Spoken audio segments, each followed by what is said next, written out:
Marwadi university మంచి భవిష్యత్తు కోసం తెలుగు విద్యార్థులు ఇష్టపడే యూనివర్సిటీ. కాల్ 9059052378 9059052379.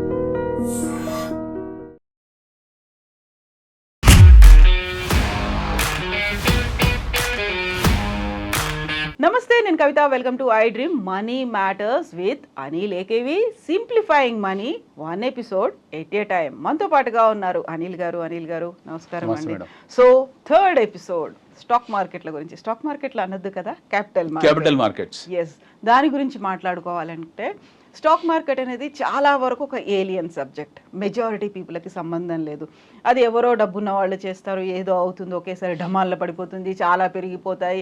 ఎక్కడెక్కడో ఎలక్షన్స్, యుద్ధాలు అయినప్పుడు కూడా మన స్టాక్ మార్కెట్ మీద ఎఫెక్ట్ పడుతుంది. లాభాలు ఉంటాయా, నష్టాలు ఉంటాయా, సూసైడ్స్ మాత్రం ఉంటాయి. ఏవేవో బోల్డ్ అని కథనాలు అయితే దాన్ని ఇలా గూఫప్ చేసినట్టుగా చూపిస్తూ ఉంటాయి కదా. యాక్చువల్గా క్యాపిటల్ మార్కెట్ అంటే ఏంటి? సామాన్యులు దాన్ని అర్థం చేసుకుని ఇన్వెస్ట్ చేయాల్సిన అవసరం ఏముందంటారు? మనం క్యాపిటల్ మార్కెట్స్ని ఫస్ట్ అర్థం చేసుకోవాలంటే అసెట్ మేనేజ్మెంట్ అర్థం చేసుకోవాలండి. అసెట్ మేనేజ్మెంట్ లాస్ట్ 2 ఎపిసోడ్స్లో లాస్ట్ 2 చాప్టర్స్లో మనం అర్థం చేసుకున్నాం. బేసికల్ అసెట్ మేనేజ్మెంట్ ఏంటి అనేది. ముందు మనం ఫిక్స్డ్ డిపాజిట్ గురించి మాట్లాడుకున్నాము, చీటీల గురించి మాట్లాడాము, తర్వాత కమోడిటీస్, ప్రీషియస్ మెటల్స్, బంగారం గురించి, వెండి గురించి మాట్లాడాము, పెట్టుబడి సాధనాలుగా భూమి గురించి మాట్లాడాము, తర్వాత చీటీల గురించి మాట్లాడాము. Next we spoke about mutual funds గురించి మాట్లాడాము. మ్యూచువల్ ఫండ్స్లో ఏముంటాయి అని అంటే బేసికలీ ఉండేవి stocks. Mutual fund is instrument where you have multiple products involved. Mutual ఫండ్లో ఈవెన్ మీకు ఎఫ్డీలు కూడా ఉంటాయి, ఫిక్స్డ్ డిపాజిట్ ఇన్స్ట్రుమెంట్ కూడా ఉంటుంది. మ్యూచువల్ డైవర్సిఫైడ్ పోర్ట్ఫోలియోస్లో మీకు ఫిక్స్డ్ డిపాజిట్ ఉంటుంది, బాండ్స్ ఉంటాయి, కొంచెం కరెన్సీ ఉంటుంది, కొద్దిగా గోల్డ్ ఉంటుంది, ఈటీఎఫ్స్ ఉంటాయి, కొద్దిగా స్టాక్స్ ఉంటాయి. ఇది మిక్స్డ్ ఉండే మ్యూచువల్ ఫండ్స్లో 100% ఈక్విటీ బేస్డ్ మ్యూచువల్ ఫండ్స్ ఉంటాయి. 100% ఈక్విటీ బేస్డ్ మ్యూచువల్ ఫండ్లో మీకు గ్రోత్ ఫండ్ అని ఉంటుంది, మిడ్ క్యాప్ ఫండ్స్ అని ఉంటాయి, స్మాల్ క్యాప్ ఫండ్స్ అని ఉంటాయి, మళ్ళీ మిక్స్డ్ బ్యాక్ ఫండ్స్ అని ఉంటాయి, ఇలాగా. సో మ్యూచువల్ ఫండ్ పర్స్పెక్టివ్లో మాట్లాడుకున్నప్పుడు కస్టమర్కు అంటే ఇన్వెస్టర్కి తెలియదు అతను ఎక్కడ పెడుతున్నాడు. మ్యూచువల్ ఫండ్ అని మాత్రమే తెలుసు తప్పిస్తే ఇతను ఇచ్చే డబ్బులు ఎటు వెళ్తున్న విషయం ఇతను తెలియదు. బ్లైండ్ ఫోల్డెడ్గా వాళ్ళు ప్రతి నెల వాయిదా పద్ధతుల ద్వారా వాళ్ళు మ్యూచువల్ ఫండ్లో ప్రతి నెల కట్టుకుంటూ వెళ్తుంటారు. ఎవ్రీ మంత్ 10,000, 5,000, 2,000 వాళ్ళ స్తోమత తగ్గట్టు. ఆ డబ్బులు ఎక్కడ వెళ్తున్నాయి, ఆ మ్యూచువల్ ఫండ్ కంపెనీస్ ఏం చేస్తున్న విషయం ఇతనికి అవగాహన ఉండదు.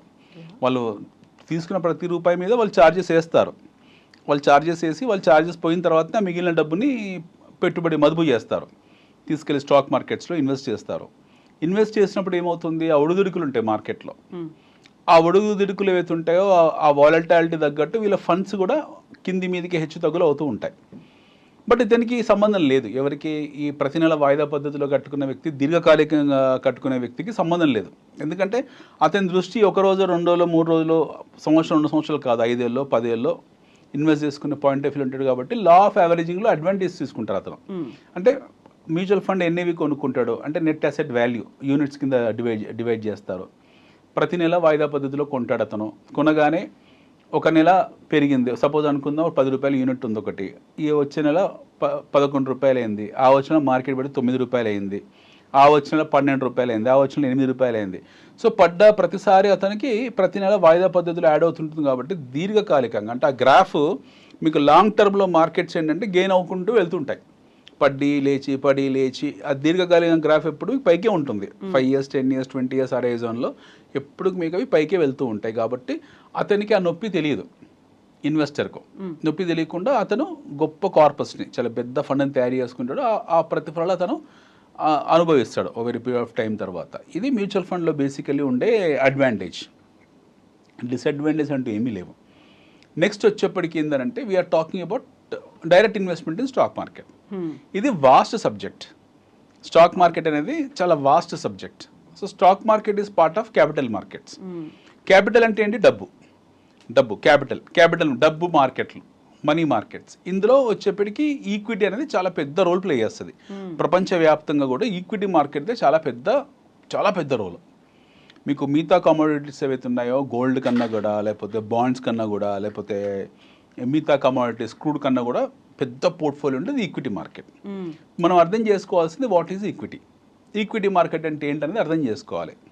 సో ఈక్విటీ మార్కెట్ ఏంటంటే మన వస్తువులు ఏవైతే ఉన్నాయో, వస్తు ఉత్పత్తి వ్యవస్థలో మనం నిత్య జీవితంలో వాడే ప్రతి వస్తువు కూడా, ఉదయం లేచి మనం పళ్ళు దుమ్ముకొని బ్రష్ చేసుకునే దగ్గర ఉండే కాల్గేట్ నుంచి దాని మీద పెట్టుకునే ప్రామిస్ టూత్పేస్ట్, తర్వాత మొహం కడుక్కున్నప్పుడు వాడే సబ్బు, తర్వాత మనం తినే బ్రేక్ఫాస్టు, తాగే టీ, మనం వేసుకునే బట్టలు, వాడే వాహనము, ఆఫీస్కు తీసుకెళ్ళే క్యారియర్ బ్యాగు, ఆఫీస్కి వచ్చిన తర్వాత కూర్చునే టేబుల్, ల్యాప్టాప్, ఇంటికి వెళ్ళాక తినే భోజనం, ప్రతిది కూడా వినిమయంలో వస్తుంది, కన్జంప్షన్లో వస్తుంది. ఈ కన్జంప్షన్ తాలూకు కంపెనీస్ ఏవైతే ఉంటాయో, వీటి ఉత్పత్తి చేసే సంస్థలు ఏవైతే ఉంటాయో అవన్నీ కూడా 90% మార్కెట్లో ఉంటాయి. ఎఫ్ఎంసీజీలు అంటాం వీటిని. అన్ని ఎఫ్ఎంసీజీ, ఎఫ్ఎండి రకరకాలుగా ఉంటాయి మీకు. ఎఫ్ఎంసీజీ అంటే ఫాస్ట్ మూవింగ్ కన్జ్యూమర్ గుడ్స్, అంటే తొందరగా ఉపయోగించే వస్తువులు ఎఫ్ఎంసీజీ కంపెనీస్. ఎఫ్ఎంసీడీ ఉంటాయి, ఫాస్ట్ మూవింగ్ కన్జ్యూమర్ డ్యూరబుల్స్ ఉంటాయి, కన్జ్యూమర్ డ్యూరబుల్స్ ఉంటాయి, కన్జ్యూమర్ స్టేబుల్స్ ఉంటాయి, మళ్ళీ రకరకాల క్లాసిఫికేషన్, కేటగరైజేషన్ ఉంది. ఈ విశ్లేషణ వేరేది, మళ్ళీ ఎపిసోడ్స్లో మనం విశ్లేషణ గురించి మాట్లాడుకోవచ్చు. ఇన్వెస్ట్మెంట్ మదుపు చేసే దగ్గర వచ్చేప్పటికి మనం దాని గురించి మాట్లాడదాము. ముందైతే ఇవి ఏంటో తెలుసుకుందాం ఫస్ట్, ఈక్విటీస్ అనేది. సో ఈక్విటీస్ అనేప్పటికీ ఏంటంటే మీకు రకరకాల ఇన్స్ట్రుమెంట్స్ ఉంటాయి, సో రకరకాల కంపెనీస్ ఉంటాయి. ఉత్పత్తి చేసే కంపెనీస్ ఏవైతే ఉంటాయో ఆ ఉత్పత్తి చేసే సంస్థల తాలూకు కంపెనీస్ అన్నీ కూడా ఒక చోట లిస్ట్ అయ్యి ఉంటాయి. ఎప్పుడో 100 ఏళ్ల క్రితము హిందుస్థాన్ లివర్ వాళ్ళు కంపెనీ లిస్ట్ చేశారు. ఈరోజు దాదాపు 70-80% వస్తువులు మనం హిందుస్థాన్ లివర్వే వాడతాం. సబ్బులు కానివ్వండి, పేస్టులు కానివ్వండి, ప్రతి వస్తువు కూడా ఇవన్నీ కూడా హిందుస్థాన్ లివర్వే ఉంటాయి. గోడ్రేజ్ ఉత్పత్తులు ఉన్నాయి, మనకు గోడ్రేజ్ వస్తువులు వాడతాము. వంట నూనెల వస్తువులు ఉన్నాయి, నెత్తికి పెట్టుకునే పారాచూట్, తలకు పెట్టుకునే పారాచూట్ కొబ్బరి నూనె ఉంది, మ్యారిగో కంపెనీ మ్యానుఫ్యాక్చర్ చేస్తుంది. మనం తినే బాస్మతి ఉంది, దావత్, ఇలాంటివి ఉన్నాయి. సో మనం చివరికి చక్కెర, వాడుకునే చక్కెర, టీ, టాటా టీ కానీ, టెట్లే కానివ్వండి, రకరకాల వస్తువులు ఉన్నాయి. కాఫీలు, కాంటినెంటల్ కాఫీ, గుంటూరుది కంపెనీ అది. అట్లా వేసుకునే చెప్పులు, బాట, ఇంకెన్నో, ఇంకా మీ యూ టేక్ ఎనీథింగ్. ఇప్పుడు మనం మ్యాక్సిమం రెడీమేడ్ బట్టలు అరవింద్ ఫ్యాషన్స్ అని, ఆదిత్య బిర్లా ఫ్యాషన్స్ అని, ఇలా రకరకాలుగా. చివరికి జొమాటో, మనం ఇప్పుడు ఈ మధ్యలో మనం ఇంట్లో డెలివరీ యాప్స్, జొమాటో కూడా అది లిస్టెడ్ కంపెనీ. అది ఇప్పుడు నిఫ్టీ 50లోకి వెళ్ళిపోయింది. 2 లక్షల కోట్ల కంపెనీ అయిపోయింది జొమాటో అనేది. విత్ ఇన్ నో టైం, 5 ఏళ్లలో అది 2 లక్షల కోట్లు సాధించేస్తుంది దాని మార్కెట్ క్యాపిటలైజేషన్. సో ఈ కంపెనీస్ అన్నీ కూడా ఏంటంటే పబ్లిక్లో ఉంటాయి. ఎందుకు మీకు పబ్లిక్ లిస్ట్ అవుతాయి ఆ సంస్థలు అనేది మనం మౌలికమైన ప్రశ్న. ఫస్ట్ ఈ ప్రశ్న అడగాలి, ఎందుకు ఈ కంపెనీస్ని స్టాక్ మార్కెట్లో లిస్ట్ చేశారని. సో మీరు నేను ఒక సంస్థను స్థాపించాం. ఫర్ ఎగ్జాంపుల్ ఈ ఐడ్రీమ్ అనే సంస్థ ఉంది. ఇలాంటి సంస్థలే మనకు మార్కెట్లో మళ్ళీ చాలా ఉన్నాయి. ఫర్ ఎగ్జాంపుల్ జీ ఎంటర్టైన్మెంట్ ఉంది, ఫర్ ఎగ్జాంపుల్ మీకు సన్ టీవీ ఉంది, ఇలాంటి కంపెనీస్, ఎన్డీటీవీ ఉంది, సిఎన్బిసి ఉంది. ఇలాంటి కంపెనీస్ కూడా మార్కెట్లో లిస్ట్ అయ్యాయి. మీడియా రంగంలో మీకు చాలా సంస్థలు ఉన్నాయి. ఇవన్నీ కూడా మీకు మార్కెట్లో లిస్ట్ అయ్యాయి. మంచి ప్రగతి సాధిస్తున్నాయి, మంచి డివిడెండ్స్ ఇస్తారు వాళ్ళు, మంచి లాభసాటిగానే ఉన్నాయి కంపెనీస్ అన్నీ కూడా. కొన్ని తక్కువ ఉన్నా, కొన్ని ఎక్కువ ఉన్నా, మొత్తానికి కంపెనీస్ ఎస్టాబ్లిష్ అయి ఉన్నాయి చాలా సంవత్సరాల నుంచి. ఎందుకు వాళ్ళకు పబ్లిక్లోకి వచ్చారు, ఎందుకు వాళ్ళు మార్కెట్లో లిస్ట్ చేశారు వాళ్ళ సంస్థల్ని అన్నదానికి ఒక మౌలికమైన ఇది మౌలికమైన ప్రశ్నకి ఏంటంటే జవాబు ఏంటంటే, మీరు నేను ఒక కంపెనీ స్థాపించాలనుకున్నాము, ఒక కంపెనీ పెట్టాలనుకున్నాము, ఒక ఐడియా మీ దగ్గర ఉంది. సపోజ్ మీరు ఒక ఐడ్రీమ్ లాంటి కంపెనీ పెట్టాలనుకున్నారు, ఒక సంస్థను స్థాపించాలనుకున్నారు, మీకు ఒక బ్యూటిఫుల్ ఆలోచన ఉంది. సో ఆలోచన తాలూకు బ్లూ ప్రింట్ తయారు చేసుకున్నారు. ఈ కంపెనీ పెడితే నాకు ఇంత లాభాలు వస్తాయి, దీనికి ఇంత పెట్టుబడి కావాలి. ఫస్ట్ మన క్యాపిటల్ అడిక్వెన్సీ. అది పెట్టాలంటే మీకు 10 కోట్లు అవుతుంది, బట్ మీ దగ్గర 1 కోటి రూపాయలే ఉన్నాయి. ఫర్ ఎగ్జాంపుల్ 9 కోట్లు బయట నుంచి తీసుకొస్తేనే కంపెనీని స్థాపించగలుగుతాను. అప్పుడు మీరు ఏం చేస్తారు, ఆ కంపెనీ తాలూకు విధి విధానాలు, ఆ కంపెనీ తాలూకు ప్రగతి, ఆ కంపెనీ తాలూకు భవిష్యత్ ప్రణాళిక, ఆ కంపెనీ తాలూకు ఉత్పత్తి వస్తువు, దానికి ఉన్న మార్కెట్, దానికి ఉన్న వినియోగదారులు, దానికి ఉన్న పోటీ ప్రపంచం, ఆ పోటీలో మీరు ఎలా నిలదొక్కుంటారు, మీరు ఎలా డబ్బులు ఎర్న్ చేస్తారు, మీ అసెట్స్ ఏంటి, మీ లయబిలిటీస్ ఏంటి, ఇవన్నీ కూడా టోటల్ కంప్లీట్ దానికి సంబంధించిన ఒక బుక్ తయారు చేసుకుంటారు. ప్రాస్పెక్ట్స్ తయారు చేస్తారు పూర్తి స్థాయిలో. తయారు చేసి మీ నలుగురికో పెద్ద మనుషులు చెప్తారు, బాబు ఇలాంటి కంపెనీ నువ్వు స్థాపిస్తున్నానని. ఒక ఆయన వచ్చి 50 లక్షలు ఇస్తే ఇంకో ఆయన వచ్చి 50 లక్షలు ఇస్తాడు. మీ దగ్గర 1 కోటి ఆల్రెడీ ఉంది, 1 కోటి రూపాయలు మీ దగ్గర రెడీ అయింది. మీరు బ్యాంకుకి వెళ్తారు, నేను ఈ కంపెనీ స్థాపించాలనుకుంటున్నాను, నాకు కొద్దిగా లోన్ ఇవ్వండి అని. ఆ బ్యాంక్ కూడా 1 కోటో 2 కోట్లో మీకు ఇస్తాడు. స్టిల్ మీకు షార్టేజ్ ఆఫ్ మనీ పడింది. అప్పుడు మీరు పబ్లిక్లోకి వెళ్తారు, స్టాక్ ఎక్స్చేంజ్కి వెళ్ళి మీరు చెప్తారు, ఈ సంస్థను స్థాపించబోతున్నాం, లేదా ఆల్రెడీ స్థాపించిన సంస్థ అయి ఉంటుండొచ్చు. ఈ రెండిట్లో which are the way it is అన్నప్పుడు మీకు స్టాక్ ఎక్స్చేంజ్, సెబీ, మనకు సెక్యూరిటీస్ బోర్డ్ ఆఫ్ ఇండియా అవుతుందో మీకు పర్మిషన్ ఇస్తారు. సరే వెళ్ళండి, మీరు 20 కోట్లు 30 కోట్లు కాల్ మనీ చేయండి, మీరు 20% 30% మీ క్యాపిటల్ అడిక్వెన్సీ కోసం అని చెప్పి వాళ్ళు మీకు పర్మిషన్ ఇస్తారు.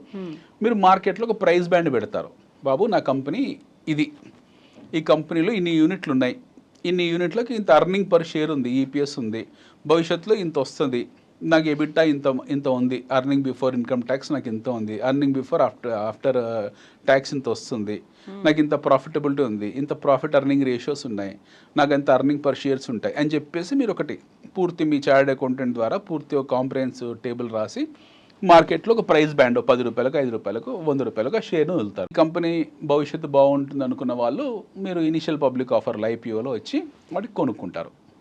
ఆ షేర్లు అప్లై చేసుకుంటారు. అప్లై చేసుకున్న తర్వాత వాళ్ళకి మీరు అలాట్మెంట్ ఇచ్చిన తర్వాత వాళ్ళ ఆ షేర్స్ వాళ్ళ దగ్గర పెట్టుకుంటారు. సంస్థ మీకు స్టాక్ మార్కెట్లో లిస్ట్ అయింది. లిస్ట్ అయిన తర్వాత మీరు కంపెనీ బాగా పర్ఫామ్ చేసుకుంటూ వెళ్తున్నారు. పర్ఫామ్ చేసుకుంటూ వెళ్ళినప్పుడు ఎప్పుడైతే మీ పర్ఫార్మెన్స్ బాగుందో మీ ఎర్నింగ్స్ కూడా పెరుగుకుంటూ పోతాయి. మీ కంపెనీ తాలూకు అర్నింగ్స్ ఏవైతే ఉంటాయో మీ ప్రాఫిటబిలిటీ కూడా పెరుగుకుంటూ పోతుంటుంది. మీ ప్రాఫిటబిలిటీ పెరుగుకునే పోయే దాన్ని బట్టి మీ షేర్ కూడా విలువ కూడా పెరుగుకుంటూ పోతుంటుంది. ఇందులో హెచ్చు తగ్గులు అంటారా, ఇక రకరకాల కారణాలు ఉంటాయి. హెచ్చు తగ్గుల కారణాలు ఏంటనంటే అన్సర్టనిటీ ఎప్పుడు కూడా పార్ట్ ఆఫ్ లైఫ్. అన్సర్టనిటీ ఎప్పుడు కూడా స్టాక్ మార్కెట్లో ప్రతి క్షణం మీకు నీడలా వెంటాడుతుంటుంది అన్సర్టనిటీ. సో ఎందుకు ఒడిదుడుకులు ఉంటాయి అనడానికి కొన్ని లక్షల కోట్ల రీజన్స్ ఉంటాయి. ఈరోజు మార్కెట్ ఆల్మోస్ట్ ఈరోజు ఏప్రిల్ 1 కదా, ఈరోజు 1500 పాయింట్లు 1400 పాయింట్లు పడింది. ఈరోజు ఏప్రిల్ ఫస్ట్ రోజే ఏప్రిల్ ఫూల్స్ డే అయిపోయింది జనాలందరికీ కూడా. సడన్గా నిన్న ట్రంప్ గారు యుద్ధం ప్రకటించేస్తారు, ఇరాన్ మీద యుద్ధం చేస్తా అన్నారు, రేపటి నుంచి కొత్త పనుల విధానం తీసుకొస్తున్నారు, ఆ భయానికి ఏం జరుగుతుందని చెప్పేసి మార్కెట్లో ఉన్న చాలామంది ఎవరైతే ఇన్వెస్టర్స్ ఉన్నారో డబ్బులు పుల్ చేశారు. కొద్దిమంది భయపడ్డారు, అమ్ముకున్నారు, అమ్మకాల ఒత్తిడి జరిగింది, మార్కెట్ పడింది. ఇప్పుడు అక్కడెక్కడో యుద్ధం జరుగుతుంది, లేకపోతే ఇంకొక దేశ అధ్యక్షుడు బెదిరించాడో హెచ్చరించాడో ఒక వార్నింగ్ సిగ్నల్ అనేది ఇచ్చారు, ఆ తర్వాత ఇంకెక్కడో ఎలక్షన్స్ జరుగుతున్నాయి, అక్కడ ఎవరు వస్తారో, గవర్నమెంట్ ఏముంటుందో, ఇవన్నీ కూడా మన క్యాపిటల్ మార్కెట్ని ఎలా శాసిస్తాయి? దానివల్ల ఎందుకు దీని మీద ప్రభావం విషయం మార్కెట్ని ప్రభావితం చేస్తుందండి. మార్కెట్ అనేది ఎప్పుడు కూడా ఒక టర్బులెంట్ ఎయిర్లో ఉంటుంది. Markets always travel and turbulent air. ఎందుకు మీకు ఉంటే అంటే మార్కెట్లో ఒకరిద్దరు పార్టిసిపేట్ చేయరు, కొన్ని కోట్ల మంది పార్టిసిపేట్ చేస్తారు. అందులో కొన్ని లక్షల కోట్ల రూపాయలు ప్రతి క్షణం డబ్బులు చేతులు మారుతూ ఉంటుంది. ఎవరికి ఏ టైంలో ఏ అవసరం పడుతుందో తెలియదు. ఫస్ట్ థింగ్ మనం అర్థం చేసుకోవాల్సింది market is a function of selling. మార్కెట్లో ఎప్పుడు కొనడం కారణం అమ్మడమే జరుగుతుంటుంది నాన్ స్టాప్గా. ఎందుకు అది జరుగుతుందంటే కొంతమంది ప్రాఫిట్లో ఉంటారు. ఇప్పుడు 5 ఏళ్ల క్రితమో 6 ఏళ్ల క్రితమో సంవత్సరం క్రితం కొనుక్కున్న వాళ్ళు, ఆ పర్టికులర్ రంగంలో డబ్బులు కొన్న వాళ్ళు ఎప్పుడు కూడా కొద్దిగా గొప్ప ప్రాఫిట్స్లో ఉంటారు. వాళ్ళు ఏం చేస్తారు, ఏదో జరుగుతుందని చెప్పి ఆ భయాందోళనకు గురైపోయి మార్కెట్లో డబ్బులు పుల్ బ్యాక్ చేస్తారు. అన్సర్టనిటీ సెటిల్ అయిన తర్వాత ఇన్వెస్ట్ చేసుకుందాంలే, మళ్ళీ తర్వాత వద్దాంలే, ముందైతే ఉన్న ప్రాఫిట్స్ తీసేసుకుందామని చెప్పిన ఆ దృక్పథంతో ఉన్న వాళ్ళే ఎక్కువ మంది ఉంటారు. ఇది ఒకటి. రెండోది అన్సర్టన్ అడ్వాంటేజ్ తీసుకొని మార్కెట్లో షార్ట్ సెల్ చేస్తారు కొంతమంది. షార్ట్ సెల్లింగ్ అంటే ముందే వస్తువుని అమ్మేయడం. లేని వస్తువుని వాడి దగ్గర ఆ షేర్ ఉండదు, కాకపోతే ముందే అమ్మేస్తాడు. ఈ యుద్ధం జరిగితే ఈ నష్టం జరుగుతుంది, ఈ కంపెనీకి ఈ నష్టం జరిగితే షేర్ పడిపోతుంది, నేను ముందే అమ్మేస్తే ఆ పడ్డ షేర్ విలువ నాకు దాని ఎంత గ్యాప్ ఉందో ఆ డబ్బులు నాకు మిగులుతాయని చెప్పేసి లాభం వస్తుందని చెప్పి ముందే షార్ట్ సెల్ చేస్తారు దాన్ని. అలాంటి వాళ్ళే మార్కెట్లో ఎక్కువ ఉంటారు. And that too we are in F&O మార్కెట్స్, ఫ్యూచర్స్ అండ్ ఆప్షన్స్ మార్కెట్లో ఉన్నాం కాబట్టి ఎక్కువ ఆ వాలటాలిటీ ఉంటుంది మనకు. సో ఈ లక్ష కారణాలు ఉంటాయి. సపోజ్ ఇప్పుడు ట్రంప్ గారు కొన్ని విధానాలు పెట్టారు, టారిఫ్ విధానాలు పెట్టారు. భారతదేశం మీద సుంకాలు విధిస్తాము, కెనడా మీద సుంకాలు విధిస్తాము, చైనా మీద సుంకాలు విధిస్తామని రకరకాల భయాందోళనలు సృష్టిస్తున్నారు ఆయన. అప్పుడు మార్కెట్ ఒడిదుడుకు గురవుతూ ఉంటుంది. ఎందుకనంటే ప్రపంచం అనేది పెద్ద కుగ్రామం. World is a very small village. We are indispensable from each other. మనని ఇంకొక దేశం నుంచి విడదీయలేం మనం. మన ఉత్పత్తులు ఇంకో దేశానికి వెళ్తాయి, ఇంకో దేశం ఉత్పత్తులు మన దేశానికి వస్తాయి. మనం ఇరాన్ నుంచి క్రూడ్ ఆయిల్ కొనుక్కుంటాము, చైనా నుంచి దోమల బ్యాట్లు కొనుక్కుంటాము, అమెరికా నుంచి ఇంకేదో కొంటాము. చైనా వాడి బొమ్మలు వస్తు వినియోగాలన్నీ కూడా అమెరికాకి ఎక్స్పోర్ట్ చేస్తాడు.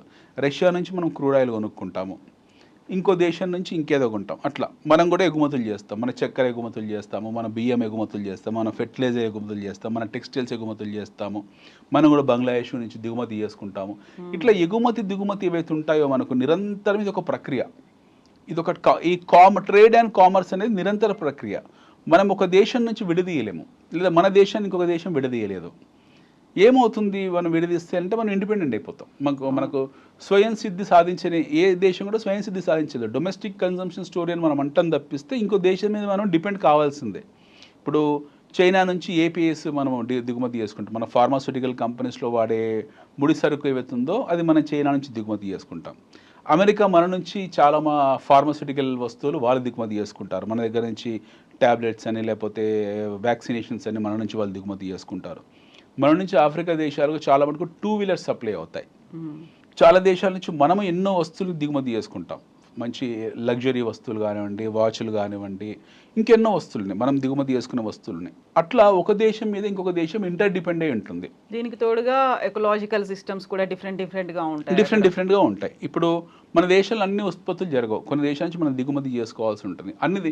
అమెరికాలో అన్ని ఉత్పత్తులు జరగవు. అమెరికా కూడా ఎన్నో దేశాల నుంచి దిగుమతి చేసుకోవాల్సి ఉంటుంది. సో ఈ ట్రాన్సాక్షన్స్ ఏవైతే ఉన్నాయో ఇవి జరిగినంత కాలం బాగానే ఉంటుంది. ఇప్పుడు ట్రంప్గా వచ్చిన సుంకాలు విధిస్తున్న వరకు ఈ మిగతా దేశాలు ఏవైతే ఉన్నాయో వాళ్ళకి ఎగుమతి చేసే దేశాలు అన్ని ఏవైతే ఉన్నాయో అవి ఒడుదిరుగులకు గురయ్యాయి, ఒక రకమైన టర్బులెన్స్ గురయ్యాయి.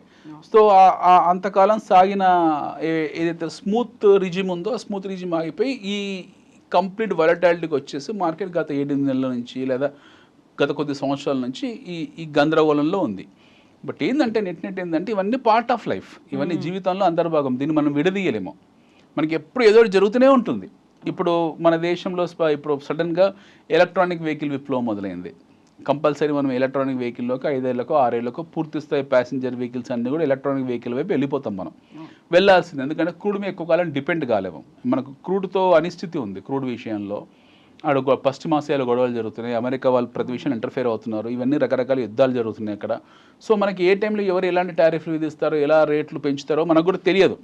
ఆ భయాందోళనలు మనకు ఉన్నాయి కాబట్టి మనం ఏం చేస్తాము, మనం ఎలక్ట్రానిక్ వెహికల్స్ని ఆల్టర్నేటివ్ ఎనర్జీ, రెన్యూబుల్ ఎనర్జీ మీద ఎక్కువ డిపెండ్ కావడం మొదలుపెట్టాము.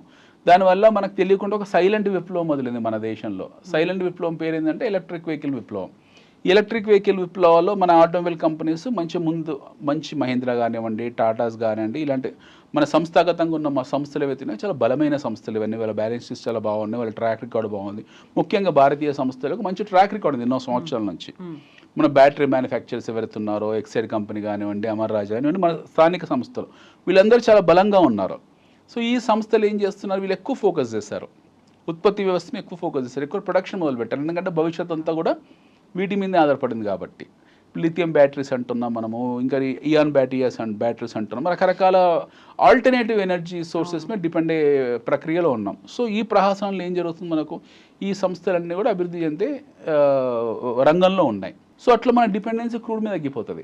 అప్పుడు ఆటోమేటిక్గా క్రూడ్ మీద డిపెండ్ అయిన సంస్థలు వెళ్తుంటే వాడి షేర్ విలువలు తగ్గడము, లేదా ఆ సంస్థలతో మన లావాదేవీలు తగ్గిపోవడం, అది వాళ్ళకి ఎఫెక్ట్ కావడం జరుగుతుంది. మన వెహికల్స్ ఇప్పుడు మన దేశంలో టెస్లా వస్తుంది, దేశంలోకి కొత్తగా పోటీ సృష్టించబోతుంది.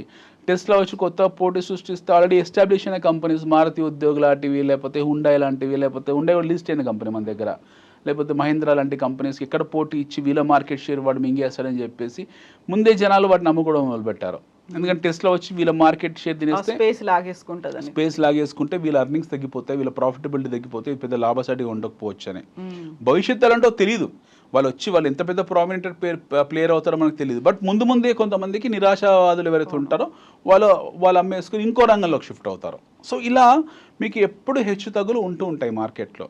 ఈ హెచ్చు తగ్గులు సాధారణ ఇన్వెస్టర్కు అవగాహన ఉండదు, అర్థం చేసుకునేంత టైం ఉండదు, విశ్లేషించేంత ఓపిక ఉండదు, చెప్పేవాళ్ళు అంతకన్నా లేరు మన దగ్గర.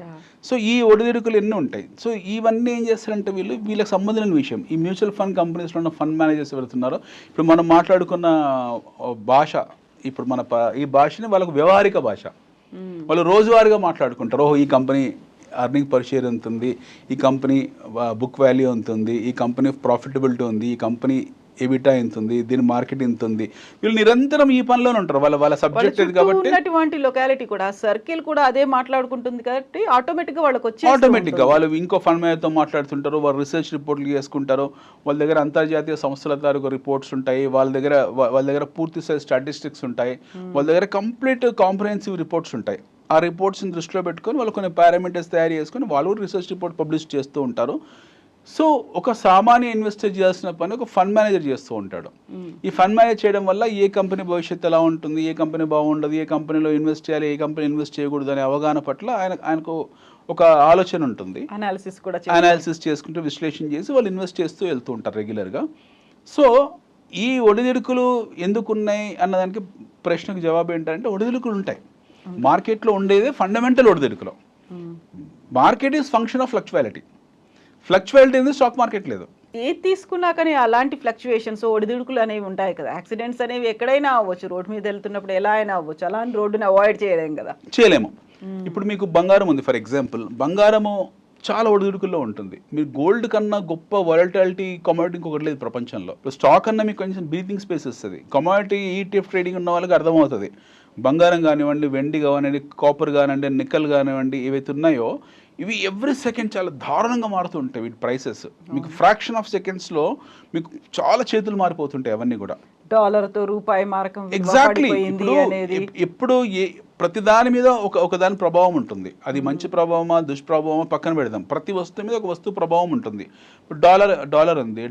డాలర్ మారకం విలువ ఒక పైసా పడింది అనుకోండి, దాని ప్రభావం ఆటోమేటిక్గా మీకు గోల్డ్ మీద పడుతుంది. ఆ ప్రభావం ఆటోమేటిక్ బాండ్స్ మీద పడుతుంది. ఆ బాండ్స్ ఎవరి దగ్గర ఉన్నాయి, ఇంకో దేశం దగ్గర ఉన్నాయి, వాళ్ళ స్టాక్ మార్కెట్ మీద పడుతుంది. అది పడితే అది మన ఎఫెక్ట్ పడుతుంది. ఇట్లా అన్నీ కూడా కాస్కేడ్ ఎఫెక్ట్ అంటారు. వీటన్నిటికి కూడా మీకు ఆ స్పైరల్ ఎఫెక్ట్ ఉంటుంది. ఆ కాయిలింగ్ డౌన్ అవుతూ ఉంటాయి ప్రతిదీ కూడా. సో ఎందుకు ఈ క్షణం ఇది మారిందని చెప్పడానికి మనం దాన్ని అర్థం చేసుకున్నప్పుడు ఇంకోటి మారిపోతుంది. మనం చూడాల్సింది ఏంటంటే ఈ క్షణం గురించి మనం ఆలోచించకూడదు. ఎప్పుడైనా సరే ఒక ఇన్వెస్టర్, ఒక ఇండిపెండెంట్ ఇన్వెస్టర్ అవుతున్నారు, అతను చూడాల్సింది ఒకటే భరోసా ఏంటంటే భవిష్యత్తుకి ఏం ప్రాబ్లం లేదు. ఈ క్షణము, ఈరోజు, రేపు, ఎల్లుండి అనేది మనకు సంబంధించిన సబ్జెక్ట్ కాదు. మీరు ఇన్వెస్ట్ చేసుకుంటూ వెళ్ళాలి. ప్రతి ఫాల్ కూడా బయింగ్ ఆపర్చునిటీ. ఈరోజు మార్కెట్ పడింది, ఇది గ్రేట్ ఆపర్చునిటీ, ఈరోజు వాళ్ళు బై చేయాల్సింది. ఇలాంటి అవకాశం మాటికి రాదు. 10,000 పాయింట్లు మార్కెట్ ఒక్క రోజులో పడడం అనేది వెరీ రేర్. ఈ మధ్యకాలం రెగ్యులర్ పడుతుంది అనుకోండి, బట్ చాలా తక్కువ సందర్భాలు పడుతాయి ఈ స్థాయిలో 1-2% మార్కెట్ పడడం అనేది. అలాంటప్పుడు మీరు మిస్ అయిన కంపెనీస్ ఏవైతే ఉంటాయో, మంచి కంపెనీస్ నేను కొనుక్కోలేకపోయానో, అవి అనుకున్న కంపెనీస్ మీకు 3%, 4%, 5% డిస్కౌంట్లు వచ్చాయి ఈరోజు. అందులో మీరు ఇన్వెస్ట్ చేయాలి. ఎందుకంటే మళ్ళీ రేపు కవర్ అవుతుంది, మళ్ళీ 2 రోజులు కవర్ అవుతుంది. సో మీరు 1 year, 2 years, 3 years, 5 years కాకుండా ఒక 10 years, 15 years హొరైజన్లో మంచి సంస్థలను చూస్తే గొప్ప ఇన్వెస్టర్ అవుతారు. గొప్ప రిటర్న్ ఆఫ్ ఇన్వెస్ట్మెంట్ ఎంజాయ్ చేస్తారు. మంచి సంస్థ ఎలా సెలెక్ట్ చేసుకోవాలి, ఎలా తెలుస్తుంది అసలు ఇది మంచి సంస్థ ఎలా తెలుసుకోవాలంటే, మంచి సంస్థలు వాటికి ట్రాక్ రికార్డ్ ఉంటుంది. బేసిక్ 4 పారామీటర్స్ ఉంటాయండి మంచి సంస్థలు. ఫస్ట్ మేనేజ్మెంట్ మంచిదే ఉండాలి. బలమైన మేనేజ్మెంట్ ఉందనుకోండి, బలమైన మేనేజ్మెంట్లో ఫెయిల్యూర్ శాతం తక్కువగా ఉంటుంది. సో బలమైన మేనేజ్మెంట్లో ఉన్న కంపెనీస్ ఫెయిల్ కాలేదంటే అయ్యాయి. మీకు టాటా గ్రూప్లో కొన్ని ఫెయిల్యూర్స్ ఉన్నాయి, రిలయన్స్ గ్రూప్లో కొన్ని ఫెయిల్యూర్స్ ఉన్నాయి, అదాని గ్రూప్లో కొన్ని ఫెయిల్యూర్స్ ఉన్నాయి. సో మంచి సంస్థని మీరు వ్యక్తిగత ఫండ్ మేనేజర్ అతను స్టడీ, అతని దగ్గర ఫండ్ మేనేజర్ దగ్గర పోర్ట్ఫోలియో, సపోజ్ మ్యూచువల్ ఫండ్లో మీరు చేసేప్పుడు ఏంటంటే ఒక 10 కంపెనీస్ ఉంటాయి అతని దగ్గర, 100 కంపెనీస్లో ఇన్వెస్ట్ చేసుకూర్చుంటాడు. ఒక 3-4 సంస్థలు ఫెయిల్ అయినా కూడా మిగతా సంస్థలు వాటిని యావరేజ్ చేసి పైకి తీసుకెళ్తాయి. బట్ ఇండిపెండెంట్ పోర్ట్ఫోలియో ఏంటంటే మీరు ఒక మ్యూచువల్ ఫండ్ మేనేజర్ లాగే చూడాలి. You cannot keep all your apples in one basket. మీ పోర్ట్ఫోలియోని డైవర్సిఫై చేసుకోవాల్సి ఉంటుంది.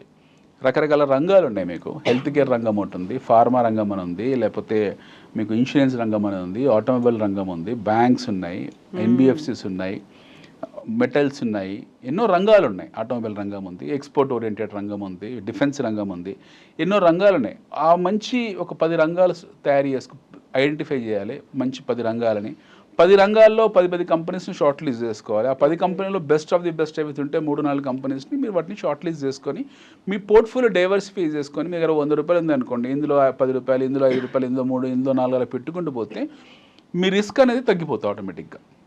Your risk will come down. First thing, exposure on single thing will get expanded to many things. Me exposure అనేది ఎక్కువ సంస్థల మీద ఉంటుంది. ఎంత గొప్ప ఇన్వెస్టర్ అని, ఈవెన్ వారెన్ బఫే అలాంటి ఇన్వెస్టర్ అని, ఈవెన్ రాకేష్ జుంజున్లాట వాళ్ళ ఈ మధ్యలో పోయారు, అలాంటి ఇన్వెస్టర్స్ కూడా వాళ్ళ దాంట్లో కొన్ని ఫెయిల్యూర్స్ జరిగాయి. కొన్ని ఫెయిల్ కంపెనీస్లో ఇన్వెస్ట్ చేశారు వాళ్ళు. రాకేష్ జుంజున్వాలా కూడా ఫెయిల్డ్ కంపెనీస్లో ఇన్వెస్ట్ చేశాడు, ఫెయిల్యూర్ అయ్యాడు. కాకపోతే ఆయన బలమైన సంస్థలు ఏవైతున్నాయి అంటే అతను బలమైన సంస్థలు ఇన్వెస్ట్ చేశాడు, మంచి గొప్ప సంస్థలు ఇన్వెస్ట్ చేశాడు. సపోజ్ ఆయన దగ్గర 20 కంపెనీస్ ఉన్నాయంటే ఒక 2-3 ఫెయిల్ అయ్యాయి, బట్ మిగతా 15-16 కంపెనీస్ ఉన్నాయి అద్భుతంగా పర్ఫామ్ చేస్తాయి. అందువల్ల అతని పోర్ట్ఫోలియో పెరుగుకుంటూ ఇంక్రీజ్ అవ్వకుంటూ వెళ్ళింది. ఇలాంటి పనే నార్మల్ ఇన్వెస్టర్ కూడా చేయాల్సి ఉంటుంది. మీరు ఒక 20-25 మంచి సంస్థలు ఐడెంటిఫై చేయండి. ఆ 20-25 సంస్థల్లో మీరు ప్రతి నెల కొద్ది వాయిదా పద్ధతుల్లో మ్యూచువల్ ఫండ్ మేనేజర్ ఎలా కడుతున్నాడో అలా కట్టుకుంటూ వెళ్ళండి. మీకు ఈ సంస్థ బాగాలేదు, నేను నేర్చుకోవాలి ఎప్పటికప్పుడు, ఆ పరిజ్ఞానం పెంచుకుంటూ పోవాలి. ఈ సంస్థ బాగాలేదనుకున్నప్పుడు ఆ సంస్థ నుంచి ఎగ్జిట్ అయిపోయి ఆ డబ్బుని ఇంకో దాంట్లో షిఫ్ట్ చేసేసుకోవాలి. కొన్ని పర్ఫామ్ చేయకపోవచ్చు, కొన్ని కంపెనీస్ లేదు, కొన్ని రంగాలు పర్ఫామ్ చేయవు, కొన్ని మేనేజ్మెంట్స్ మారిపోవచ్చు, కొన్ని రంగాలలో గ్రోత్ అభివృద్ధి ఉండకపోవచ్చు, వాటికి మీరు ఫోర్కాస్ట్ చేసిన డెడ్ ఎండ్ ఉండొచ్చు, వాటికి కొన్ని బాటిల్ నెక్స్ ఉండొచ్చు. సో అలాంటి వాటి నుంచి ఎగ్జిట్ అయిపోయి మంచి కంపెనీస్లోకి షిఫ్ట్ అయిపోవాలి, లేదా పర్ఫామ్ చేస్తున్న ఫండ్స్లోకే షిఫ్ట్ అయిపోవాలి. ఇలాంటివి మీరు ఎప్పటికప్పుడు పోర్ట్ఫోలియోని రీజింగ్స్ చేసుకుంటూ వెళ్ళినా కొద్దీ మీ ఫండ్ పర్ఫార్మెన్స్ పెరుగుకుంటూ పోతుంది. తద్వారా మీకు ఎక్కువ రిటర్న్ ఆఫ్ ఇన్వెస్ట్మెంట్ ఎంజాయ్ చేసే సౌలభ్యం ఉంటుంది. సో మనం చేయాల్సిందంటే research study, research study, research study. ఇది నిత్య జీవితంలో భాగమే ఉండాలి. ప్రతిరోజు ఆ పని చేస్తూ ఉండాలి. మనము టీవీ సీరియల్ మీద 2 గంటలు 3 గంటలు టైం పెడతాము, తప్పులేదు, అది ఎంటర్టైన్మెంట్ మనకు అవసరం ప్రతి మనిషికి కూడా. 2 గంటల సమయాన్ని గంటన్నరకే కుదించండి, ఇంకో అరగంట ఎకనామిక్స్ మీద స్పెండ్ చేయండి. మీరు అలాంటప్పుడు ఇది చేయడం వల్ల ఏంటంటే మీరు 40 ఇంచెస్ టీవీ బదులు 100 ఇంచెస్ టీవీ కొనుక్కునే అవకాశం ఉంటుంది. ఇదే టీవీ బదులు పెద్ద టీవీ కొనుక్కుంటారు మీరు, ఎందుకంటే మంచి సంస్థలో మీరు ఎక్కువ ఇన్వెస్ట్ చేసి ఎక్కువ డబ్బులు వస్తే వచ్చే డివిడెండ్స్ని తీసుకొని 40 ఇంచెస్ టీవీ బదులు 80 ఇంచెస్ టీవీ కొనుక్కోగలుగుతారు, లేదా 2 వీలర్ నుండి 4 వీలర్ ట్రాన్స్ఫార్మ్ కాగలుగుతారు, లేదా ఫ్లాట్ నుంచి ఇండిపెండెంట్ హౌస్లోకి వెళ్ళగలుగుతారు. మీకంటూ వచ్చే మంచి కార్పస్లో రేపు పొద్దున పిల్లలు పెళ్లి చేయగలుగుతారు, చదివించుకోగలుగుతారు, మంచి భూములు కొనుక్కోగలుగుతారు. So it has be part of your life, whether it is mutual fund or direct investment demand ద్వారా ఏదైనా కానివ్వండి, but it has be part of your life. మీ జీవితంలో ఇది ఖచ్చితంగా భాగమే ఉండాలి. మీకు వచ్చే జీతంలో 50,000 1,00,000 ఎంతో అంత జీతం వస్తే కొద్ది డబ్బు ఫస్ట్ తీసి పక్కన పెట్టి ఆ మిగిలిన డబ్బులతో మీరు ఖర్చు పెట్టుకుంటూ వెళ్ళాలి. సో మీరు చెప్పడం అయితే చాలా బాగా చెప్తున్నారు, చాలా పాజిటివ్గా చెప్తున్నారు, ఎలా డబ్బులు అవుతాయి లేకుంటే మన భవిష్యత్తు ఎంత బాగుంటుంది అనేది చెప్తున్నారు. బట్ మనల్ని ప్రాపర్ డైరెక్షన్లో తీసుకెళ్ళడానికి దీంట్లో ఇన్వెస్ట్ చేయండి, ఇది బాగాలేదు, ఇది వద్దు, ఇదైతే షార్ట్ టర్మ్, ఇలాంటివన్నీ గైడ్ చేయడానికి కూడా ఒక మంచి పర్సన్ ఉండాలి కదా, ఎలా అయితే మంచి కంపెనీ అనుకున్నట్టుగా. దురదృష్టవశాత్తు ప్రపంచంలో డబ్బులు వస్తే బాగుంటుందని చెప్పేవాళ్ళు ఉంటారు తప్పిస్తే డబ్బులు ఎలా వస్తాయో ఎవరు చెప్పరండి. దారి చెప్పరా అసలు, దారి ఎవరు చెప్పేవాళ్ళు ఉండగా వాడు కూడా తెలియదు కాబట్టి. సో ఎవరికి వాళ్ళు చేసుకోవాల్సిన పని ఇది. It is your hard earned money, you have to be very cautious about investing your money.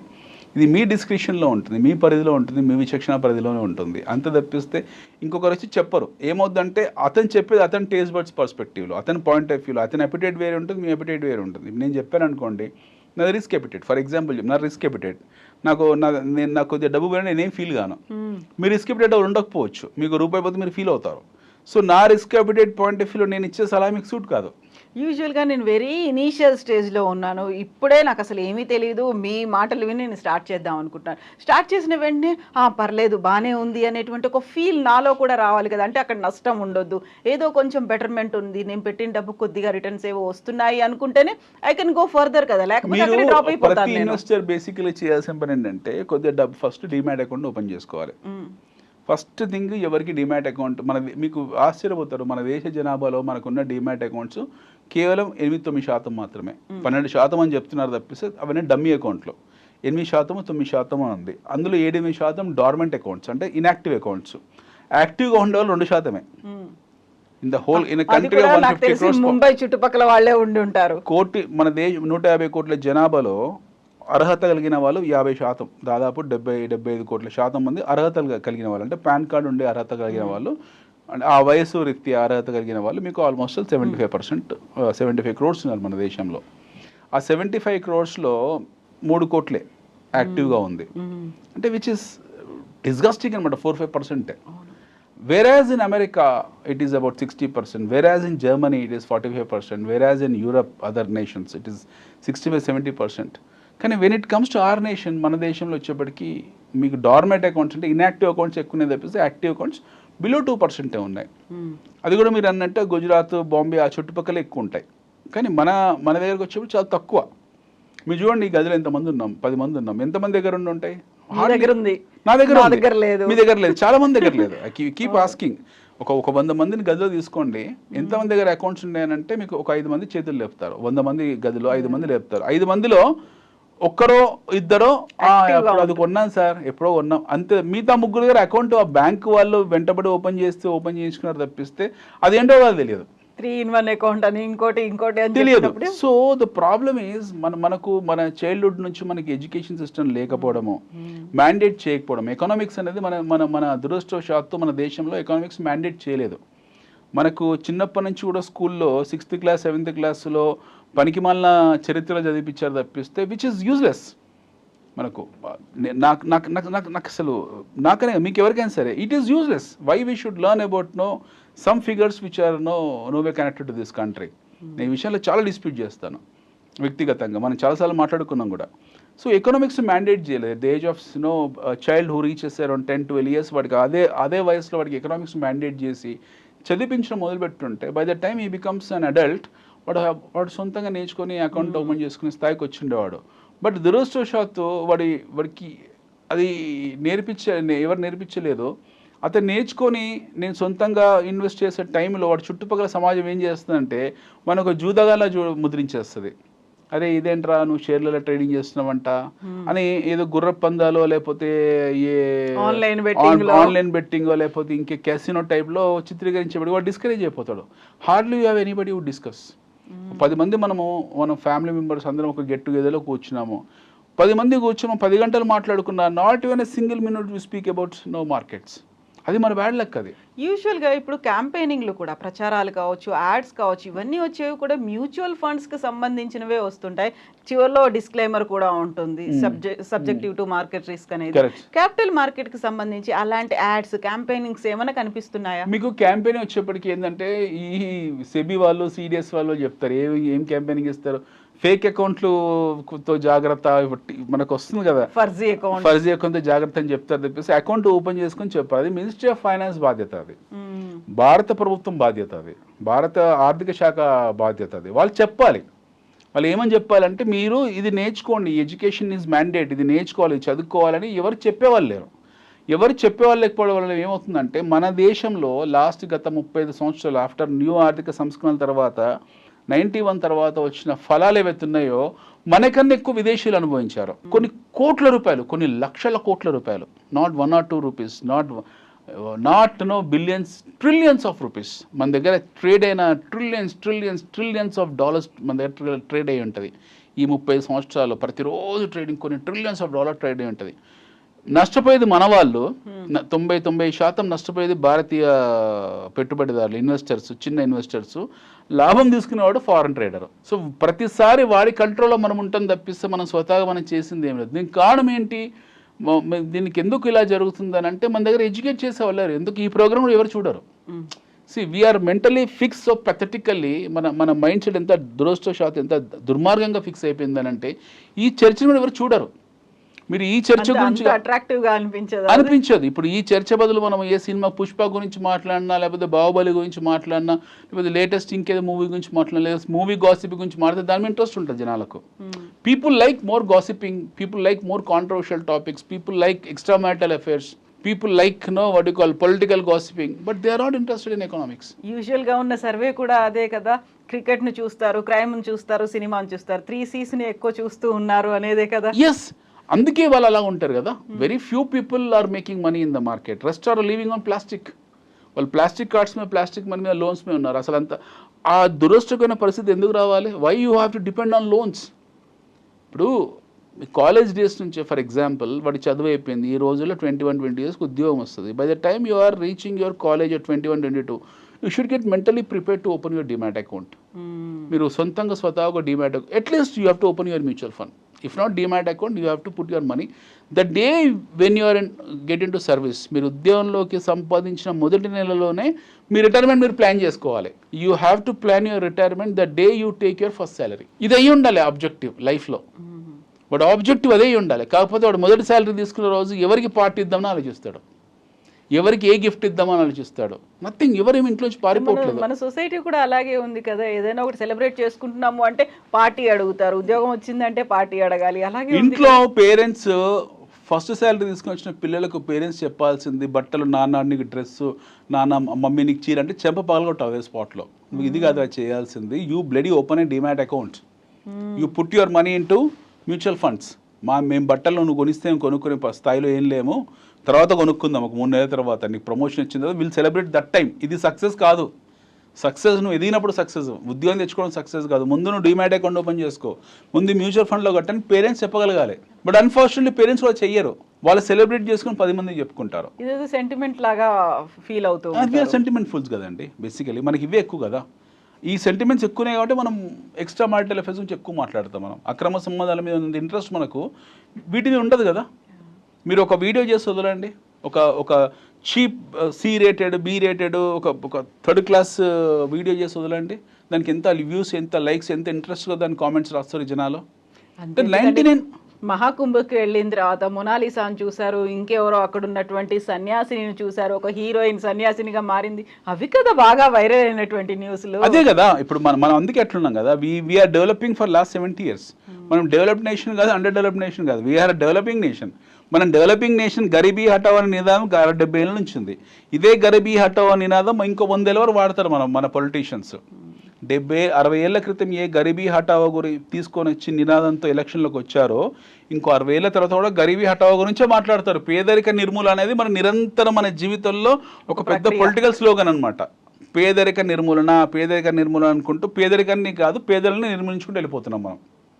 So మనకు ఎవరు నేర్పించేవాళ్ళు లేరు. అన్ఫార్చునేట్లీ మన సిస్టమ్ ఇంత దరిద్రమైన సిస్టమ్ అంటే మనకి ఎవరు నేర్పించారు. మనకు మనం ఫైట్ చేయాల్సిందే, మనకు మనం స్వతహాగా నేర్చుకోవాల్సిందే. ఫారెన్ కంట్రీస్లో వాడికి చాయిస్ ఉంటుంది. వాడికి చిన్నప్పుడు అభివృద్ధి చెందిన దేశాల్లో అడమైన బయాలజీలు లేకపోతే జువాలజీలు తీసుకొచ్చి పెట్టారు. బొద్దింకి ఎలా బాకుతుంది, వాడికి ఏం అవసరం డిసెక్షన్లో, మధ్యాహ్నం మ్యాట్నీ సినిమాలు ఏం అవసరం మనకు, ఏ చెట్టుకు ఏ కాయ కాస్తుంది, ఇవన్నీ ఏం అవసరం మనకు. To be very honest precisely ఏం తెలుసుకొని ఏం చేస్తారు వాటిని, అది తర్వాత నేర్చుకోవచ్చు. అది జీవితకాలంలో మన జీవితంలో మనం నేర్పిస్తారు అవన్నీ. తర్వాత వీళ్ళు లెర్న్ ఎవ్రీథింగ్ ఆటోమేటిక్గా, లేదా మన ఇంట్లో వాళ్ళు చెప్తారు అవి. బట్ మీకు చెప్పాల్సింది బేసిక్ ఎకనామిక్స్, పొదుపు మదుపు అది ఏదైతుందో దాని గురించి చర్చించాలి స్కూల్లో. మీరు by the time you comes your teens 12, 13, 14 yearsలో అటు తెలిసిపోవాలి అసలు మ్యూచువల్ ఫండ్ అంటే ఏంటి, డీమ్యాట్ అకౌంట్ అంటే ఏంటి, ఇండియన్ ఎకానమీ అంటే ఏంటి, పర్ క్యాపిటల్ ఇన్కమ్ అంటే ఏంటి, జీడిపి అంటే ఏంటి. వాడి నోటికి కనీసం ఒక 50 దేశాల క్యాపిటల్ సిటీస్ తెలిసి ఉండాలి, ఒక 30-40 దేశాల పర్ క్యాపిటల్ ఇన్కమ్ నుంచి తెలిసి ఉండాలి. ఎవరికి తెలుసు ఈరోజు?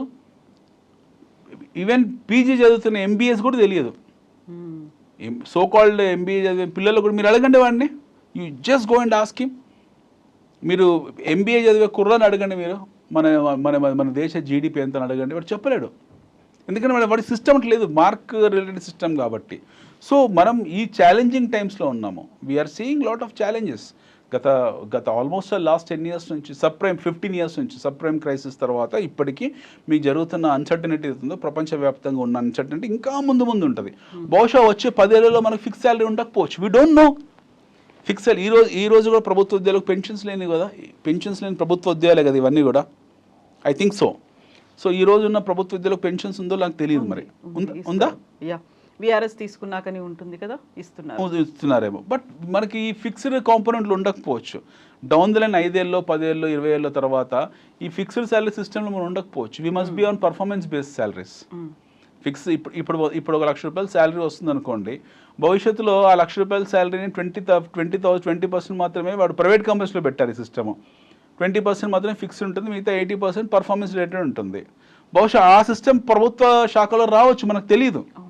We cannot guarantee that these governments are going to run like this, because almost all this happened to be quasi governments. మన ప్రభుత్వాలన్నీ కూడా దాదాపుగా కార్పొరేట్ చేతుల్లోనే రన్ అవుతున్నాయి, కార్పొరేట్ చెప్పు చేతుల్లోనే ఉన్నాయి. వాటి రేపు పొద్దున కంపెనీస్ చెప్తారు, విదేశీ సంస్థలు చెప్తారు వాళ్ళు, మేము మీ దేశంలోకి ఇప్పుడు ఐఎంఎఫ్ ఉంది ఫర్ ఎగ్జాంపుల్, భారతదేశంలో నేను మీకు 1 లక్ష కోట్లు అప్పు ఇవ్వాలంటే ఇది పనులు చేయండి అని చెప్తారు వాడు. సో అలాంటి స్థాయిలోకి రేపు పొద్దున అంటే కార్పొరేట్స్ పూర్తి స్థాయిగా వాళ్ళ చేతుల్లోకి ప్రభుత్వాలు వెళ్ళిపోయిన తర్వాత, ఇప్పటికీ ఆల్మోస్ట్ అవి వెళ్ళాయి, ఇంకా పూర్తి స్థాయిగా వెళ్ళిపోయిన తర్వాత వాడు నిర్దేశిస్తాడు క్లియర్గా, బాబు ఇంతమందికి ఇన్ని జీతాలు అవసరం లేదు, ఇంత బర్డన్ అవసరం లేదు, అసలు ఫ్రీ బస్సులు అవసరం లేదు, ఫ్రీ స్కీమ్స్ అవసరం లేదు, ఈ రైతు బంధు అవసరం లేదు, ఎల్లో కార్డు రేషన్ కార్డు అవసరం లేదు అని తీసి వదలబాయండి. మొత్తం మీరు సోషల్ వెల్ఫేర్ స్కీమ్స్ తీసేసి డెవలప్మెంట్ స్కీమ్సే పెట్టండి, అభివృద్ధి చెందిన దేశాలాగానే మీరు కూడా పనిచేయడం మొదలుపెట్టని చెప్తే చచ్చుకుంటూ చేయాల్సి ఉంటుంది రేపు morning. You have to work like that. బహుశా ఈ రోజు ఉండకపోవచ్చు, ఊహించడానికి చాలా కష్టంగా ఉంటుంది. ఇది పాసిబుల్ కాదు, ఇది ఎలా పాసిబుల్ అని మనం అనుకోవచ్చు. బట్ పాసిబుల్ ఎందుకనంటే మనం వీఆర్ టాకింగ్ అబౌట్ రైల్వేని ప్రైవేటీకరణ గురించి మాట్లాడుతున్నాము, ప్రభుత్వ భూముల వేలంపాట గురించి మాట్లాడుతున్నాము, యూనివర్సిటీస్ భూముల్ని అమ్ముకునే దగ్గర నుంచి మాట్లాడుతున్నాము, we are talking about what you call electricity privatisation గురించి మాట్లాడుతున్నాము, వీఆర్ టాకింగ్ అబౌట్ సహజ వనరుల వేలం పాటల గురించి మాట్లాడుతున్నాము. ఇన్సూరెన్స్ లో కూడా FDIలు 100% FDI వచ్చేసింది. ఒకప్పుడు LIC మోనోపలి ఉండేది. ఇన్సూరెన్స్ అంటే LIC అనేవాళ్ళు. ఈరోజు నథింగ్ కాల్డ్ ఎస్ LIC ఒక కంపెనీ మాత్రమే. It's good part for what you call LIC life insurance కంపెనీస్కు అది ఒక మంచి సైన్, అంటే ఎస్పెషల్లీ పాలసీ హోల్డర్స్కు. ఎందుకంటే మీకు నెంబర్ ఆఫ్ కంపెనీస్ వచ్చాయి కాబట్టి గుడ్ ప్రొడక్ట్స్, పాత చింతకాయ పచ్చడి LIC ప్రొడక్ట్స్ లేవు, విదేశీ వస్తువులు వచ్చాయి, వాళ్ళకు అడ్వాంటేజ్. సో అడ్వాంటేజ్ డిసడ్వాంటేజ్ రెండు ఉంటాయి. మనకు ప్రైవేటీకరణ తర్వాత మనం బజాజ్ చేతకు మాత్రమే చూసేవాళ్ళం. తర్వాత ఇప్పుడు ఈరోజు లక్షల బైకులు చూస్తున్నాము. మారుతి కార్ అనేది ఒక గొప్ప స్టేటస్ ఉండేది. ఈరోజు మారుతి కార్ని వాడు కనీసం చూడడు. ఈరోజు బెంజ్ కార్ కూడా వాల్యూ లేదు, ఎందుకంటే బ్యాంక్స్ వచ్చే లోన్లు ఇచ్చుకుంటూ పోతున్నారు. సో ఈ అభివృద్ధి పదాన్ని కాసేపు పక్కన పెడితే ఈ ప్రక్రియ ఏతుందో, అంటే వాస్ట్నెస్ ఏతుందో, ఈ విశృంఖలత ఏతుందో, అది ఇంకా పెరుగుకుంటూ పోతుంది భవిష్యత్తులో. వచ్చే 5 ఏళ్ళు 10 ఏళ్ళు 20 ఏళ్ళ తర్వాత it is going to be very tough tight for people who are not competent. అప్పుడు పెట్టుబడిదారు వ్యవస్థ ఎలా చూస్తుంది మనిషిని, కాంపిటెంటా నాన్ కాంపిటెంటా? మనిషిని వస్తువులాగే చూస్తారు వాళ్ళు. వీడు స్కిల్డా అన్స్కిల్డా? ఈరోజు అమెరికా ఏమంటున్నారు, we want skilled people, we are going to send back unskilled. So అలాగే వీడు స్కిల్లా కాదా, వీడు కాంపిటెంటా కాదా, రెండే ఉంటాయి parameters, whether is competent or incompetent. So incompetent one తీసి పక్కన పడేస్తారు, కాంపిటెంట్ వాడికి ఇవ్వాల్సిన ఇచ్చేస్తారు. సో ఇన్కాంపిటెన్సీ అవుతుందో ఆ పర్సంటేజ్ ఆఫ్ పీపుల్ పెరుక్కుంటూ పోతారు. సామాన్య ప్రజలు కూడా అందులో పడకుండా ఉండాలి, ఆ బ్రాకెట్లో పడకుండా ఉండాలి. కమింగ్ జనరేషన్ ఆ బ్రాకెట్లో పడకుండా ఉండాలంటే వాడు బ్యాకప్ పెట్టుకొని ఉండాలి. ప్రభుత్వ ఉద్యోగాల మీద డిపెండ్ కాలేడు, ప్రైవేట్ ఉద్యోగాల మీద డిపెండ్ కాలేడు. He has to focus more on wealth creation. ఇప్పటి నుంచి వాడు వెల్త్ క్రియేట్ చేసుకోవాల్సింది. Especial those people are between 12 to 18 మధ్యలో ఉన్న కుర్రోళ్ళు ఇప్పుడు నేర్చుకోవాలి. అది తల్లిదండ్రుల బాధ్యత. ఈక్విటీ మార్కెట్స్లో ఎలా పార్టిసిపేట్ చేయాలి, ఇన్వెస్ట్మెంట్స్లో ఎలా పార్టిసిపేట్ చేయాలి అనే విషయాన్ని వాళ్ళు ఇప్పుడే నేర్చుకోవడం మొదలు పెడితే they will have an advantage where by the time they come to their yieldings they will have some corporates in their back yard. లేకపోతే వాళ్ళు కష్టంలోకి వెళ్ళిపోతారు. World is going to take a major huge U turn. వచ్చే 10-15 సంవత్సరాల్లో చాలా పెద్ద U turn తీసుకుంటుంది ప్రపంచం. మనం ఊహించినట్టు ఉండదు ఈ ప్రపంచం. ఆర్టిఫిషియల్ ఇంటెలిజెన్స్ అంటున్నాము, రోబోటిక్స్ అంటున్నాము, చాట్ జీపీటీ స్థాయి నుంచి డీప్ సీక్ నుంచి ఇప్పుడు ఏదో కొద్దిగా గిబిలి ఏదో వచ్చింది, పెయింటింగ్స్ వేసేది, అక్కడికి వచ్చేస్తాం. ఇంకా రేపు పొద్దున ఎలా ఉంటుందో మనకు తెలీదు. We don't know what is happening every day. ప్రతిరోజు కొత్త ఆవిష్కరణ జరుగుతున్నది. ప్రతి కొత్త ఆవిష్కరణ మనిషిని ఛాలెంజ్ చేసేది. ఒక ఆవిష్కరణ మార్కెట్లోకి వచ్చిందంటే కొంతమంది ఉపాధికి కడుపు కొట్టేస్తుంది అది. సో మనము we have to be very vigilant in terms of creating our wealth. మన సంపద సృష్టిలో అది మన జీవితంలో అతి ముఖ్యమైన భాగమై ఉండాలి. అది చాలా ముఖ్యమైన ఘట్టమై ఉండాలి. ఏదో తల్లిదండ్రులు ఆస్తులు ఇచ్చారు కదా మనం కాపాడుకుందాం, రేపు పొద్దున వాటి విలువ ఉండకపోవచ్చు. చిత్తుకాయలతో సమానం అవి. కొన్ని మ్యూచువల్ ఫండ్లు, బాండ్స్, మంత్లీ ఫిక్స్డ్ ఎర్నింగ్స్ అవన్నీ చిత్తుకాయలు అవన్నీ కూడా. So the only option what is available for you to create your wealth is either you have to put your money in to some nice instrument like equities or buy some crazy lands. భవిష్యత్తు బాగుంటుంది, ఈ ఏరియాస్లో బాగుంటుంది అనుకునే crazy lands కొన్ని ఉంటాయి. అంటే ఈ ఏరియాలో డెవలప్ అవుతుంది, ఎందుకంటే జనాభాను నియంత్రించలేము, వాటి జనాభా అవసరాలు ఉంటాయి, ఇండస్ట్రియలైజేషన్ జరగాల్సిందే, రేపు పొద్దున అభివృద్ధి జరగాల్సిందే. కాబట్టి కొన్ని క్రేజీ ల్యాండ్స్ ఉంటే అక్కడ వెళ్ళి మీరు కొద్దిగా you have to put some dump your money there and buy some equities. This are the only 2 things where you can create wealth. ఈ గిప్టోలు ఉంటే పోతే ఎక్కడ పోతే మనకు తెలియదు. ఏదో ఈ ట్రంప్ బై ఈ ఎలన్ మస్క్ కాంబినేషన్ కాబట్టి క్రిప్టో అనేది వచ్చింది. అది ఎప్పటికీ అది శాశ్వతంగా ఉంటుంది, but it will not become an alternative currency ever in the history of human life. కొన్నాళ్ళు ఉంటుంది, తర్వాత యూఫోరియా డౌన్ అయిపోతుంది, మళ్ళీ బేసిక్ కరెన్సీకే మార్కెట్ ఉంటుంది ఎప్పటికైనా సరే. ఇలాంటివి మనం కొన్ని అర్థం చేసుకొని ఆ ఫోర్సీ చేయగలిగితే మనం వెల్త్ క్రియేట్ చేసుకోగలుగుతాం. ఇప్పుడు మీరు అన్నట్టు ఇప్పుడు ప్రశ్న what is equity all about. Equities అంటే ఎన్నో సంస్థలు, వస్తు వినియోగదారులు, వినిమయ సంస్థలు ఏవైతే అవన్నీ మార్కెట్లో లిస్ట్ అయ్యి ఉంటాయి. అవి ప్రతిరోజు ఒడిదుడుకులకు, ప్రతిరోజు వాలటాలిటీకి గురవుతూ ఉంటాయి. అంత మాత్రం వాటి భయపడాల్సిన అవసరం లేదు. పడ్డ ప్రతి ఫాల్లో మనం బై చేసుకుంటూ వెళ్తూ ఉంటే ఆ ప్రగతిశీల సంస్థల్లో మనం భాగస్వామ్యమై వాటి లాభాలని మనం ఆర్జించి లాభపడే వాళ్ళం అవుతాం. సో దానికోసం వేయాల్సినటువంటి మొదటి స్టెప్ ఏంటి, అది ఇంకో ఎపిసోడ్లో తెలుసుకుందాం. సో ఏం చెయ్యాలి? సో యాక్చువల్గా క్యాపిటల్ మార్కెట్ అంటే ఏంటి, మనం అందులో ఎందుకు అడుగు పెట్టాలి, ఎడ్యుకేషన్ ఎలా రావాలి, అవేర్నెస్ ఎవరు చేయాలి, ఇవన్నీ చూసాము. యాక్చువల్గా అడుగు ముందుకేస్తున్నాము. మనం ఒక అకౌంట్ ఓపెన్ చేయాలి, డిమాట్ అకౌంట్, ఆ తర్వాత ట్రేడింగ్స్ అనేవి ఎలా ఉంటాయి, మన పార్టిసిపేషన్ ఎలా ఉంటుంది, ఇవన్నీ కూడా నెక్స్ట్ ఎపిసోడ్లో మాట్లాడుకుందాం మనం. ఎస్ అనిల్ గారు, ఇది ఎపిసోడ్ 3 కదా. ఎగ్జాక్ట్లీ ఎపిసోడ్ లో మాట్లాడదాం అది. మనీ మ్యాటర్స్ గురించి Yeah. మనం Yes, yes, నిరంతరం మాట్లాడుకోవాల్సినటువంటి అవసరం ఎస్ ఉంది. మ్యామ్, తప్పకుండా. థ్యాంక్ యూ సో మచ్ అండి. Thank you. Thanks. Thank you.